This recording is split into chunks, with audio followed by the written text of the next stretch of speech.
autoestima, ela é uma avaliação que a gente tem da gente mesmo. E se a gente for botar isso dentro da sociedade como um todo, é tão importante a questão, numa sociedade capitalista liberal, a validação, você valorizar qualquer coisa, patrimônio, empresa, imóvel, é absolutamente importante. Que eles chamam, o setor das empresas tem o tal do valuation. O valuation é quando você, por exemplo, uma empresa quer comprar outra, então tem um setor que vai ver qual é o valor de mercado daquela empresa. Você vai comprar um imóvel, vai vender um imóvel, tem também o valuation daquele imóvel. Então, isso perpassa toda a nossa sociedade ocidental e oriental também hoje. A questão é que a gente fica se perguntando como é que a gente faz uma validação, um valuation da gente, que seria a autoestima. Como é que a gente se valida, que valor a gente dá a gente? E aí isso é muito compatível com a autoestima. Por exemplo, se eu tivesse que perguntar para você, quais são os teus melhores valores? Os meus melhores valores hoje, eu acho que é amizade e respeito. Tá. Isso aí tem um patamar grande de valor para uma pessoa. Mas isso te dá uma autoestima? O respeito é amizade? Não necessariamente, porque a autoestima ela precisa, mais do que ter um valor fictício, ela precisa ter um valor individual. Então é uma coisa subjetiva. Eu não posso te validar ou dar valor a uma característica sua. Porque na autoestima, auto é da própria pessoa. Isso. Você tem que se dar esses valores e isso tem que ser de base para que você se sinta bem e possa exercer esse valor no mundo. E se eu tenho essa baixa autoestima, meu valor... Com certeza. A pessoa não se vê como ela é. Existe ser humano perfeito? Não existe ser humano perfeito. A gente tem qualidades, a gente tem defeitos e a gente tem disfuncionalidade, coisas que não funcionam absolutamente bem.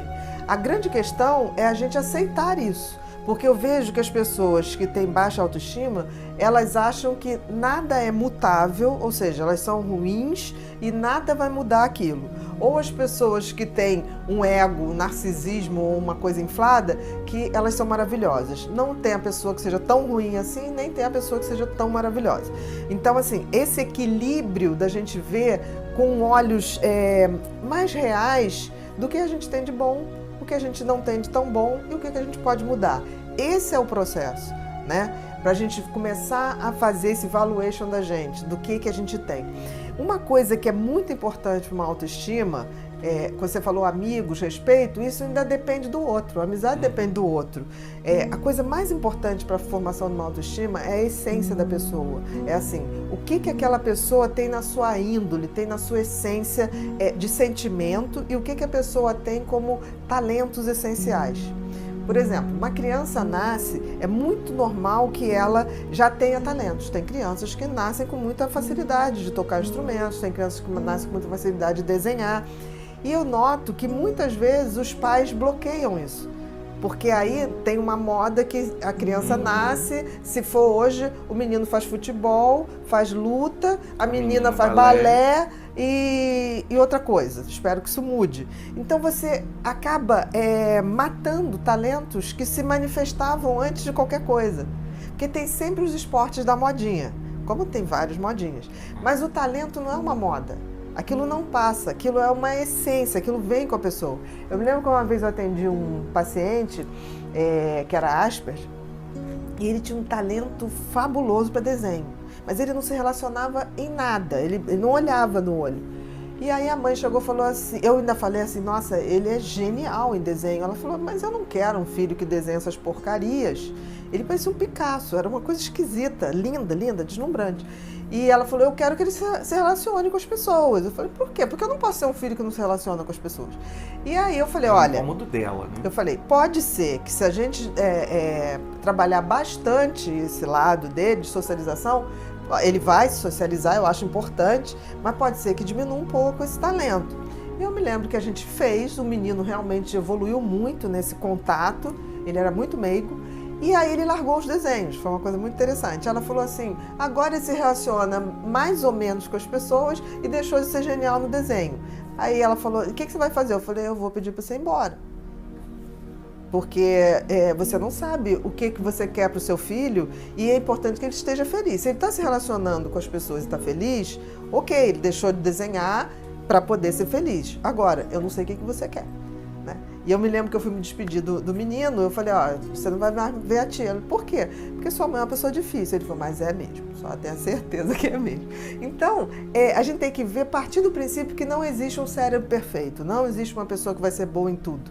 Mas a gente identificando desde muito cedo o que a gente faz de uma maneira, o dom, né? Faz um pouquinho diferente das pessoas e tem um prazer e sabe que aquilo é bom. Porque uma criança, por exemplo, quando ela escreve bem, ela sente orgulho daquilo que ela escreve. Quando ela desenha bem, ela tem um certo orgulho daquilo que ela faz.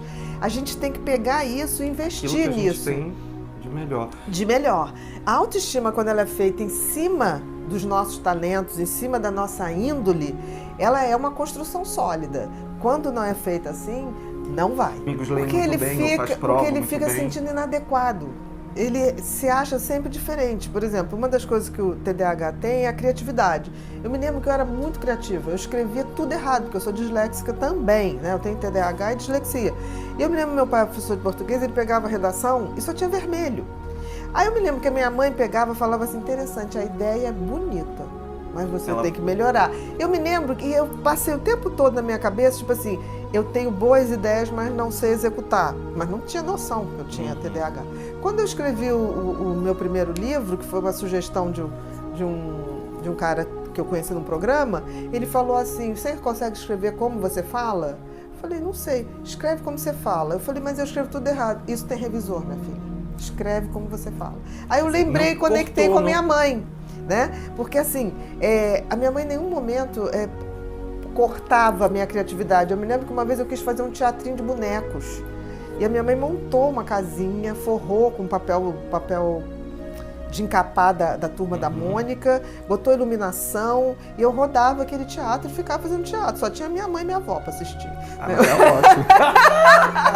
Mas me criou o hábito do teatro, era uma coisa que... Então, eu tô não dizendo inibiu, que, não, e não minha filha, inibiu, você não vai ter jeito para isso. Exatamente, exatamente. Então, assim, a autoestima tem muito a ver se a gente tem a sensibilidade de captar o que a pessoa tem de melhor, de captar seus talentos e não atrapalhar, deixar aquilo se desenvolver. Se não puder ajudar, não atrapalha. Em questão de talentos, de dons, eu sempre falo isso, nunca atrapalhe. Eu acho que se a gente não consegue conectar a pessoa a essa essência dela, a esse retorno a essa criança que não tinha noção de inadequação, que não tinha esse tipo de visão depreciativa, e a gente trazer essa criança para avisar esse adulto que, olha, eu sobrevivi, só falta agora ser feliz. Eu acho que esse retorno é fundamental. Eu, quando olho para trás, quando eu falo assim, eu nunca pensei que eu ia ser escritora, mas eu adorava escrever.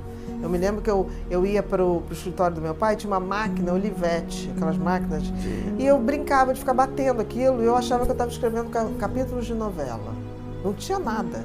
Legal. Entendeu? Então, na minha cabeça, aquilo tinha um ritual. E que eu abandonei quando eu descobri disléxica. Eu falei assim, não posso mais escrever porque eu só escrevo errado.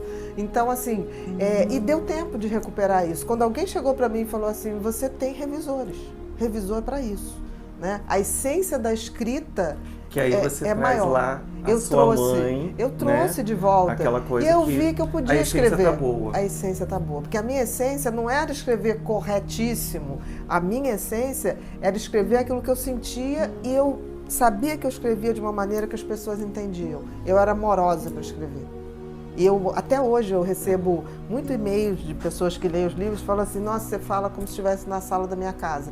E eu lembrava que eu pensava nisso. Quando eu fingia na minha cabeça que eu estava escrevendo um capítulo de novela, era para as pessoas verem, para lerem. Eu nunca pensei em escrever uma coisa para ficar para mim. Não, eu faço livro para as pessoas. É um movimento de generosidade. Tipo assim, é o que eu tenho para dizer, do jeitinho que eu posso dizer. Posso estar errada, né? Isso é uma grande superação, né, Bia? É uma grande superação. Eu nunca pensei que eu fosse escrever. Então hoje, quando eu olho para trás e eu olho assim, 14 livros, eu falei, gente, eu nunca achei que eu escreveria nenhuma apostila. Eu achei que eu não era capaz de escrever nenhuma apostila. Então, assim, se a gente não resgata esses talentos essenciais, não se constrói autoestima em cima de palavras positivas. Ah, eu sou bom, sou bom, sou bom, sou maravilhoso. Isso não funciona. A única autoestima que é real é aquela que eu invisto nos meus alicerces. E todo mundo tem um talento, todo mundo tem um dom, vem no DNA. Seja lá quem nos criou, o Criador nos fez com alguma função e algum talento para exercer essa função. Eu tive uma época que eu recebi uma proposta da ONU, isso tem uns 20 anos atrás, que a ONU tinha e eu participei desse projeto, era uma oficina de talentos. Então, por exemplo, identificava um talento numa criança, dava 200 bolsas no Brasil inteiro. E aí a gente tinha que indicar um talento, fosse do balé, fosse de esporte, fosse de escrita. Eu não sei se existe esse projeto ainda hoje. Eu tenho maior vontade de fazer esse projeto assim, mais amplo. Eu adoraria ter uma empresa que eu pudesse escolher talentos para investir. Eu acho uma bolsa de valores maravilhosa. É verdade. Porque, assim, além de você ressuscitar a autoestima, você, quando bota dinheiro e capacitação num talento de alguém, aquilo vai dar uma boa coisa. Para a humanidade e para a pessoa. Qualquer profissão. E aí eu trago, para a gente ir finalizando, mas você pode falar muito bem disso que você já viu, o sorriso. O Gari, né? Aquilo ficou marcado. O Gari da Sapucaí. Né? Tipo assim, pleno carnaval, o cara tá ali varrendo. E ele transformou, né, uma alegria aquele trabalho naquele dia e hoje ganha dinheiro com isso, na palestra. Sim. Porque isso que é lindo, né? Tipo assim, ele não queria ser outra coisa. Ele gostava de fazer aquilo e ele fez aquilo do jeitinho dele. Ele imprimiu tesão, com amor e com alegria mesmo. Você olha pro sorriso, ele tá feliz de estar varrendo. Sorriso, né? Ele dança, mas ele varre. Quer dizer, as pessoas dizem, mas ele não varre. Ele varre. Ele foi visto varrendo. Então, assim, seja onde for, a gente tem que deixar a essência da gente, o carimbo da gente. É isso que fica. Não tem